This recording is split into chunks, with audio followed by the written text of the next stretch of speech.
বৌমা শাশুড়ির এই ঝগড়ার প্রধান কারণ হচ্ছে জেনারেশন গ্যাপ, ঠিক কিনা? শাশুড়ি এক জেনারেশনের আর বৌমা আরেক জেনারেশনের। শাশুড়ি ভাবে একরকম, বৌমা ভাবে আরেক রকম। শাশুড়ি চায় বউর উপর খবরদারি করতে, বউ চায় শাশুড়ির উপর খবরদারি করতে।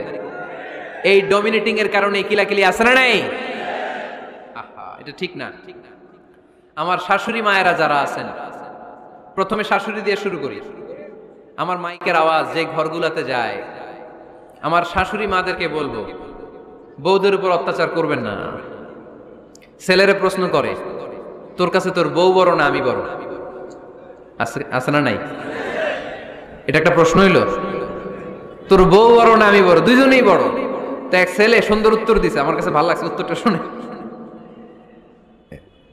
এক মা প্রশ্ন করছে, তোর এতদিন আমি লালন পালন করে বড় করলাম, জীবন যৌবন তোর জন্য শেষ করলাম, আজকে বউ পাইয়া বউ তোর আপন হয়ে গেল? এবার ছেলে উত্তর দিচ্ছে, মা, আমার মুখ থেকে মা ডাক শোনার জন্য তুমি কি কষ্টটাই না করছো জীবনে। 10 মাস আমার পেটে ধারণ করলা, খাইতে পারো নাই, বমি করছো, খালি ওষুধ খাইছো, তোমার পেট কেটে আমারে বের করা হয়েছে, 2 বছর আমারে দুধ খাওয়াইছো, পেশাব পায়খানা পরিষ্কার করেছো। বয়স যখন 3-4 তখন তোমার আমি মা ডাকছি, এই মা ডাকটা শোনার জন্য তুমি এত কষ্ট করছো। আর আরেকবারের মাইয়া এই ঘরে আইসাই তোমার মা ডাকা শুরু করছে। যেই মেয়েটা তোমারে মা ডাকে সে আমার আপন হবে না কেন মা?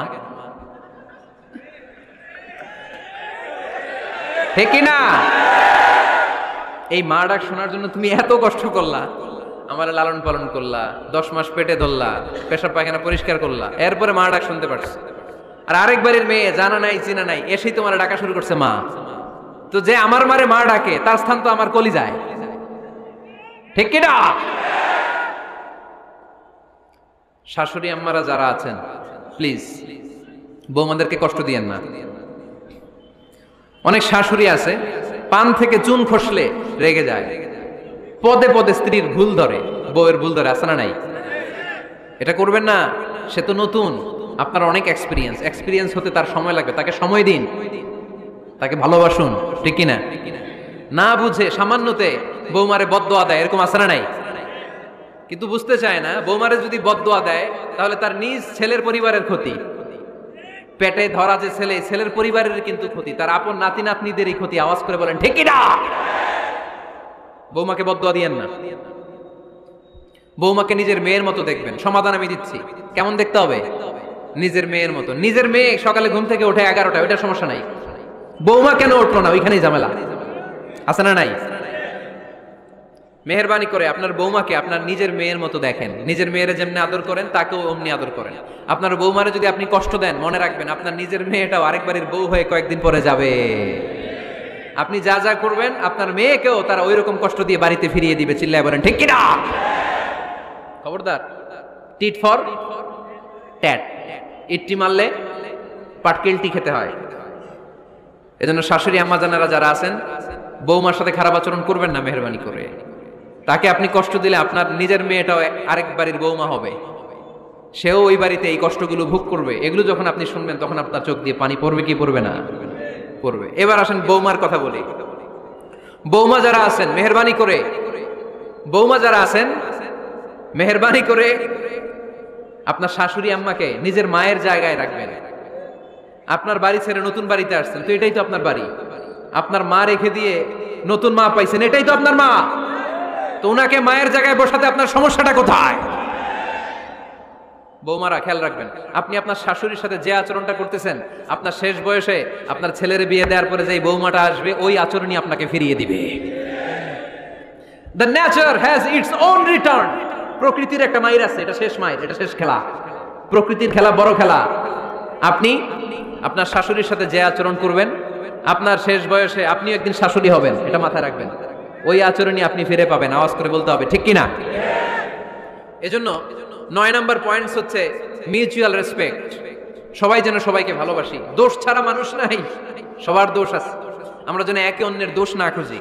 বৌমারা, আপনাদের কেন যদি আমার মাইকের আওয়াজ যায়, অল্প কিছু টেকনিক অবলম্বন করলে আপনি আপনার শাশুড়ির মন জয় করতে পারবেন। শাশুড়িরা আসলে বেশি কিছু চায় না, আগের জামানার মানুষ তো, এদেরকে ওইভাবে হাত করতে হবে। মাঝে মাঝে একটু শাশুড়ির মাথায় তেল দিয়ে দেন, চুলে তেল দিয়ে দিবেন আর কি, মাঝে মাঝে চুল আশ্রয় দিবেন, এগুলো কিন্তু খুব পছন্দ করে শাশুড়িরা। ওনার প্রেশারটা একটু মেপে দিবেন, ডায়াবেটিক্সের ওষুধটা খাইলো কিনা সময় মতো খোঁজ নেবেন, কি পছন্দ করে খেতে একটু রান্না করে দিবেন। যেই বক্তার ওয়াজ শুনতে পছন্দ করে ওই বক্তার ওয়াজগুলো ডাউনলোড করে শাশুড়ি আম্মাকে দিবেন, ইসলামী বই দিবেন। দেখবেন বয়স্ক নারীরা মাহফিল যেতে খুব পছন্দ করে, ওয়াজ শুনতে খুব পছন্দ করে, নবীদের কাহিনীগুলো শুনতে পছন্দ করে। বসায় বসায় একটু কাহিনীগুলো শোনাবেন। বাইরে বেরোলে জিজ্ঞেস করেন, আম্মা আপনার কিছু লাগবে কিনা। আরেকটা টিপস আছে, চুল যখন আশ্রাবেন আর শাশুড়ির মাথায় যখন তেল দিয়ে দিবেন তখন অতীতের কথা জিজ্ঞেস করেন। দেখবেন অতীতের স্মৃতিতে হারিয়ে গিয়েছে আপনার শাশুড়ি। কি জিজ্ঞেস করবেন জানেন? জিজ্ঞেস করবেন, আম্মা জান মুক্তিযুদ্ধের সময় আপনার বয়স কত ছিল? ওই সময় মুক্তিযুদ্ধের সময় আপনাদের এলাকায় কি কি হয়েছিল মা? আরেকটা প্রশ্ন করবেন, মা বিয়ের সময় আপনি কেমন ছিলেন? ওই দিন দেখবেন বুড়ি আর বুড়ি নাই, জুয়ান হয়ে গেছে। ওই দিন বলবে, মা আমি অনেক সুন্দরী ছিলাম, আমার মাথায় অনেক চুল ছিল, আজকে নাই। আমগো গ্রামে আমার চাইতে সুন্দরী মাইয়া ছিল না। অতীতের স্মৃতিতে, স্মৃতি হাতরাতে হাতরাতে তিনি হারিয়ে যাবেন। জিজ্ঞেস করবেন যে, মা শীতকালে আপনাদের দেশে কি পিঠা বানাতেন আপনি যখন ছোট ছিলেন? আপনার বাপ চাচারা কি করতো? এগুলো জিজ্ঞেস করলে উনি স্মৃতির পাতা হাতরাতে হাতরাতে চোখ দিয়ে দাঁড় দাঁড় করে ওনার পানি ঝরতে শুরু করবে। আপনার জায়গায় ওনার হৃদয়ের মনি কোঠায় এমন জায়গায় পৌঁছবে আপনার ছাড়া উনি কিছুই বুঝবে না। বৌমারা এই অল্প কিছু টিপস অবলম্বন করে আপনারা আপনাদের শাশুড়ির মনকে জয় করতে পারেন। শাশুড়ি বৌমার দ্বন্দ্ব আমরা চাই না। আমরা চাই শাশুড়ি বৌমাকে নিজের মেয়ের মতো জানো, আর বৌমার শাশুড়িকে আপন মায়ের মতো ভালোবাসো, ঠিক কিনা? এই মিউচুয়াল রেসপেক্টই পারে শাশুড়ি বৌমার দ্বন্দ্বকে দূর করতে আর ঘরটারে শান্তি টুকরা বানাতে। আওয়াজ করে বলেন ঠিক কিনা? কয়টা গেল? আর আছে কয়টা? দোয়া করবেন একে অপরের জন্য। দোয়া সাইয়েদনা ইব্রাহিম ফ্যামিলির জন্য দোয়া করতেন, রব্বি জাআলনি মুকিমাস সালাতি ওয়া মিন যুররিয়াতি রব্বানা ওয়া তাকাব্বাল দুআ। ও আল্লাহ আপনি আমারে নামাজ কায়েমকারী বানান, আমার কলিজার টুকরা সন্তান ইসমাইলকেও নামাজ কায়েমকারী বানান, আমার দোয়াটা আপনার দরবারে আপনি কবুল করে নেন। সুবহানাল্লাহ পড়েন।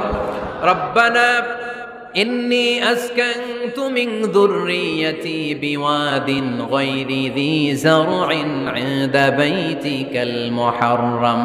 ও আল্লাহ আমার সন্তান সন্ততি আমার ফ্যামিলিকে ধুধুমরু প্রান্তর এই উপত্যকার মধ্যে তোমার কাবা ঘরের সামনে রেখে গেলাম, তাদেরকে তুমি নামাজ কায়েমকারী বানিয়ে দিও। গোটা বিশ্বের সব মানুষের অন্তর আমার ফ্যামিলির দিকে আল্লাহ তুমি ঝুঁকিয়ে দিও। ওয়ারযুকহুম মিনাস সামারাত, ফলমূল দিয়ে আল্লাহ তুমি তাদেরকে রিজিকের ব্যবস্থা করে দিও। তার মানে সব নবীরা তাদের পরিবারের সদস্যদের জন্য দোয়া করতেন কি করতেন না?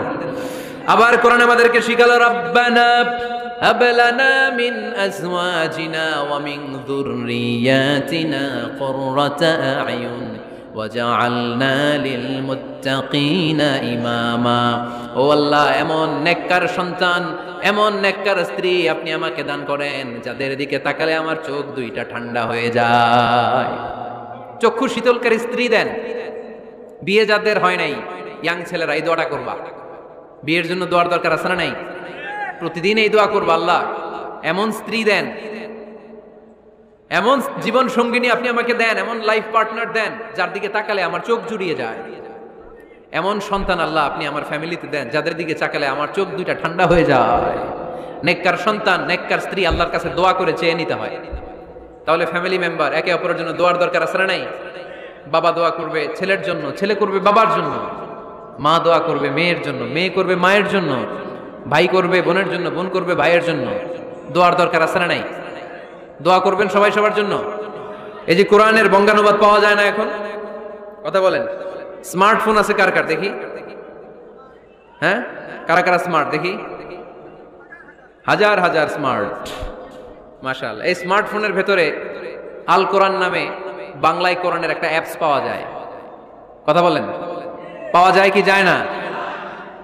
আজকে থেকে এই অ্যাপসটা ডাউনলোড করে প্রতিদিন এক আয়াত, দুই আয়াত, তিন আয়াত করে পড়া শুরু করে দেন। বাঁচতে হলে পড়তে হবে, বাঁচতে হলে জানতে হবে, ঠিক কিনা? এই স্লোগান আমাদেরকে শিখায়। এই স্লোগান তো আল্লাহ, এই স্লোগান দিয়েই তো আল্লাহ কোরআন শুরু করছে, ইকরা বিসমি রাব্বিকাল্লাযী খালাক। বাঁচতে হলে জানতে হবে, বাঁচতে হলে পড়তে হবে, পড়ার কোনো বিকল্প নাই। আওয়াজ করে বলেন ঠিক কিনা? সুজানগরের রায়েরা মোবাইলের অ্যাপসের ভিতরে আমরা কোরআন রাখতে রাজি আছি তো সবাই? হাদিসের অ্যাপস ডাউনলোড করতে রাজি আছি তো? বাস রাজি আছি, ডাউনলোড করে রাখা দেবো, আর কেউ পড়বো না নাকি? হ্যাঁ, প্রতিদিন একটা আয়াত হলেও যেন আমরা পড়ি। আল্লাহ যা বলা দরকার সব বলে দিয়ে গেছে, নতুন করে আর কিছু বলবে না। আমরা যেন পড়াশোনা করি, আমরা যেন একটা পাঠাগার বানাই। আবারও কখনো আসার সুযোগ হলে আমি জিজ্ঞেস করবো, যদি আমার মনে থাকে যে আপনাদের পাঠাগার আছে কার কার ঘরে, সেদিন সবার হাত তুলতে হবে। এমনি পারা যাবে তো? আল্লাহ তুমি তৌফিক দাও।